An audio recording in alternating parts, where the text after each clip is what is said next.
Doctor Yunus ভালো খেলছেন কিন্তু ম্যাচ জেতানোর প্লেয়ার পাচ্ছেন না, এমন মন্তব্য করেছেন গণ অধিকার পরিষদের সাধারণ সম্পাদক রাশেদ খান। বলেন, এক ডক্টর মোহাম্মদ ইউনূসের পারফরমেন্স আন্তর্জাতিক ইমেজ দিয়ে সবকিছুর পরিবর্তন হবে না।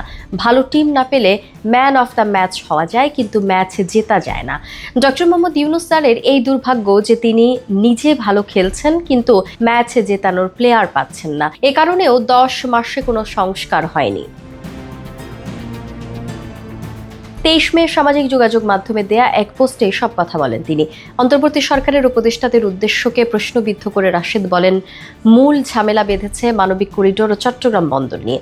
এই দুটো বিদেশিদের দেওয়ার জন্য একমত হয়ে গেলে উপদেষ্টা পরিষদ বাকবাকুম করতে থাকবে। প্রধান উপদেষ্টার পদত্যাগের গুঞ্জন ছড়িয়ে বিদেশ নির্ভর এসব উপদেষ্টারা নিজেদের প্রভুদের দেয়া ওয়াদা রক্ষা করতে চায় বলেও মন্তব্য করেন তিনি। তার ধারণা মূলত এভাবে ইমোশনাল ব্ল্যাকমেইল করা হচ্ছে। উপদেষ্টাদের কাছে দেশের সিকিউরিটি থ্রেট নয়, বরং এনজিও চালিয়ে অর্থ উপার্জনই তাদের মুখ্য বিষয় বলেও মনে করছেন তিনি।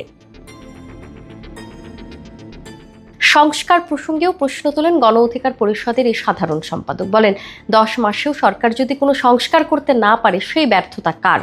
সংস্কার কি কোনো পুঁথিগত আলাপ দিয়ে সম্ভব? এজন্য দরকার সব দলের অংশগ্রহণে ঘন ঘন রাজনৈতিক সংলাপ, কিন্তু সেটি করা হয় না। এখনো পর্যন্ত দলগুলোকে নিয়ে এক টেবিলে বসে মন খুলে কোনো আলোচনার উদ্যোগ নেওয়া হয়নি।